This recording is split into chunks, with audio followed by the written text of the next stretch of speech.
ராமேஸ்வரம்.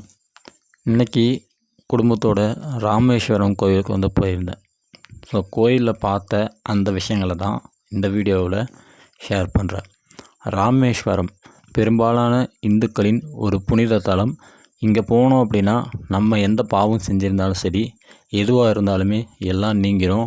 நல்ல ஒரு புது ஒரு மனுஷனாக வந்து அங்கேருந்து வருவோம் அப்படின்ற அந்த ஒரு நம்பிக்கையிலையும் மன நிம்மதிக்காகவும் மன நிறைவுக்காகவும் பெரும்பாலான பக்தர்கள், பெரும்பாலான மக்கள் இந்த ராமேஸ்வரத்துக்கு வந்து வராங்க. ராமேஸ்வரத்தில் நிறைய டூரிஸ்ட் பிளேசஸ் இருக்குது. கிட்டத்தட்ட வந்து ஒரு 10+ டூரிஸ்ட் பிளேசஸ் வந்து இருக்குது. அத்தனை டூரிஸ்ட் பிளேசஸ் இருந்தாலுமே பெரும்பாலான பக்தர் எதற்காக வராங்க அப்படின்னா, ராமேஸ்வரத்தில் இருக்கக்கூடிய கடவுளை வந்து பார்த்துட்டு அதுக்கப்புறமா டூர் வந்து போகலாம் அப்படின்னு சொல்லிட்டு தான் பெரும்பாலான பக்தர் இந்த கோயிலுக்கு வந்து தரிசிச்சுட்டு இருக்கக்கூடிய டைமில் மற்ற இடங்களை வந்து பார்த்துட்டு போகக்கூடிய அதை நம்மளால் வந்து பார்க்க முடியுது. ராமேஸ்வரம் இந்த கோயிலுக்கு இருக்கக்கூடிய ஒரு சிறப்பு அப்படின்னு பார்த்தோம் அப்படின்னா, இந்த கோயில் இருக்கக்கூடிய 22 தீர்த்தங்கள். தீர்த்தங்களுடைய பெயரை வந்து என்னால் வந்து சொல்ல முடியாது. ஒரு சில தீர்த்தங்களை மட்டும் வந்து சொல்கிறேன்.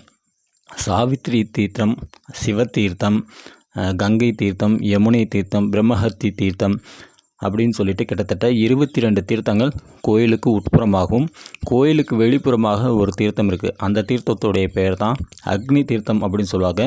அக்னி தீர்த்தம் அப்படின்றது எது அப்படின்னா கடல் தான். அந்த பார்க்கடல்லையே பார்த்தீங்கன்னா குளிச்சுட்டு வருவாங்க. அந்த பார்க்கடலை தான் அக்னி தீர்த்தமாக பக்தர்கள் வந்து வணங்குவாங்க. ஸோ இந்த ராமேஸ்வரம் கோயிலுக்கு எதற்காக வந்து பக்தர்கள் வந்து வராங்க, எதற்காக இந்த தீர்த்தங்கள் வந்து நீராடுறாங்க அப்படின்னா, ராமன் அவர்கள் வந்து ராவணன் வதம் செய்த பிறகு இங்கே வந்து தான் நீராடினார். ஸோ அவருடைய அந்த பாவத்தை வந்து நீக்கிறதுக்காக தான் இங்கே வந்து கடற்கரையில் மணலை வந்து எடுத்து சீதையும் ராமரும் சேர்ந்து கடற்கரையில் இருக்கக்கூடிய அந்த மணலை வந்து எடுத்து ஒரு சிலை வந்து செய்து ஒரு சிவன் உருவம் வந்து செஞ்சு அந்த இடத்துல வந்து வழிபட்டாங்க.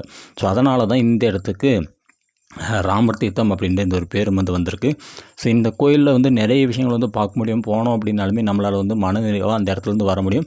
ஆனால் ஒரு சில விஷயங்கள் நம்ம வந்து போகிறோம் அப்படின்னா நம்முடைய நம்பிக்கை கடவுள் மீதான ஒரு இருக்கக்கூடிய ஒரு நம்பிக்கையில் இந்த கோயிலுக்கு போயிட்டு நம்ம அங்கே இருக்கக்கூடிய கடவுளை தரிசித்து வரோம்.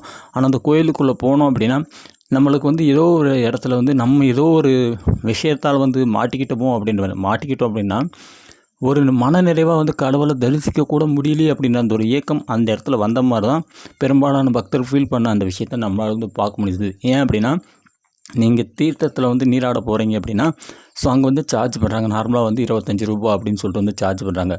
அந்த ஒரு விஷயம் வந்து ஓகே. ஏன் அப்படின்னா வந்து கோயிலுடைய வளர்ச்சிக்காகவும் அதேமாதிரி நம்ம அரசுக்கும் வந்து அங்கே வரக்கூடிய மக்களால் வந்து ஒரு வருவாய் வந்தது அப்படின்னா இங்கே வந்து மக்களுக்கு வந்து ஏதாவது ஒரு விஷயத்தை வந்து செய்ய முடியும்னு சொல்லிட்டு இந்த ஒரு விஷயத்தை வந்து பண்ணுறாங்க. ஆனால் அந்த இடத்துல வந்து ஒட்டுமொத்த பக்தர்கள் அப்படின்ற ஒரு சில மக்களை இன்சல்ட் பண்ணுற மாதிரி தான் நம்மளுக்கு வந்து தோணுது. அப்படி என்னத்தை வந்து பண்ணுறாங்க அப்படின்னா, இந்த மாதிரி பக்தர்களை வந்து கூப்பிட்டு போயிட்டு அவங்களுக்கு தீர்த்தம் வாங்கி கொடுத்து அவங்கள வந்து குளிக்க வச்சு அவங்க 8 வர அந்த கேனில் வந்து அந்த தீர்த்தத்தை வந்து எட்டு போகிறதுக்கு 150 ரூபா வரைக்கும் வந்து சார்ஜ் பண்ணுறாங்க. 125லேருந்து 150 ரூபா வரைக்கும் சார்ஜ் பண்ணுறாங்க.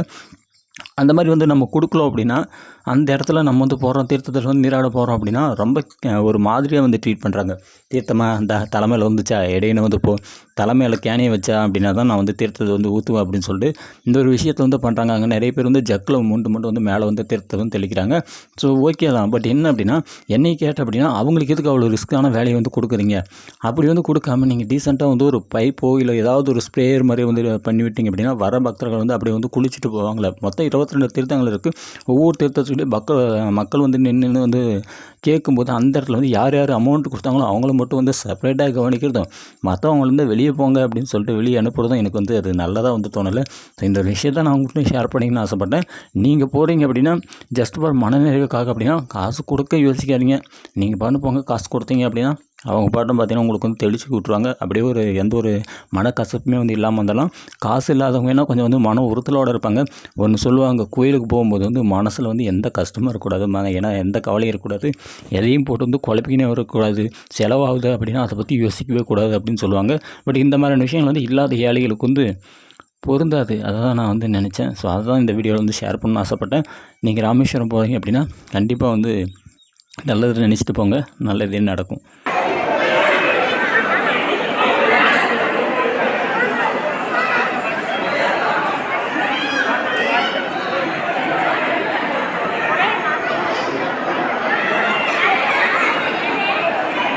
முருகலை யானை யானை யானை யானை பார்க்குறியா யானை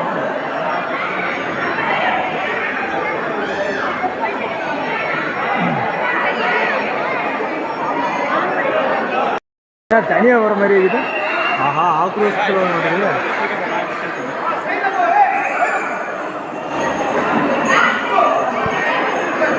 ஆத்தாடி ஆத்தா ஐயோ வரத பார்த்தா